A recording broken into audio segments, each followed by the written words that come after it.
រីករាយថ្ងៃបនអ្នកម្ដាយពិភពលោកថ្ងៃនេះបានសំណប់ចិត្តខ្ញុំគេមកទិញគេអីយកមកគេខ្លាចខ្ញុំគូតាន់ហ្នឹងខ្លាចខ្ញុំនេះហ៎អត់មានអ្នកកំតោថ្ងៃសិតអ្នកម្ដាយ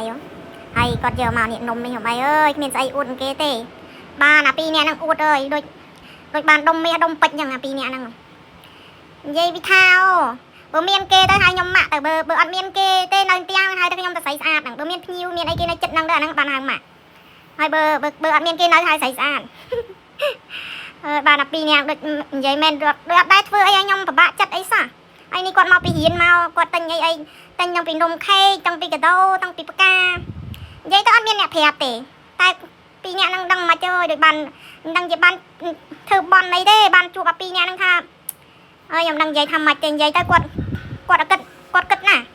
អារឿងចឹងហួចខ្លាចខ្ញុំធាត់ខ្លាចខ្ញុំស្កើមហើយមកនាំខ្ញុំទៅញ៉ាំអីចាញ់លុយខ្លួនឯងទៀតណាមែននេះមែនខ្ញុំអ្នកចាញ់ណាចាញ់លុយឲ្យញ៉ាំទៀតទិញកាដូឲ្យហើយទិញផ្កាយហើយនាំមកញ៉ាំអីហើយចាញ់លុយខ្លួនឯងទៀតហើយគាត់នៅរៀននេះណាគាត់មានតន់នេះណាហើយនិយាយទៅថាខ្ញុំឲ្យទៅបានពីរនាក់នេះសប្បាយចិត្តពួកអីគាត់ដឹងខុសដឹងត្រូវដូចមនុស្សចាស់ចឹងហើយទាំងតាគេមកញ៉ាំអីណាណីទៀត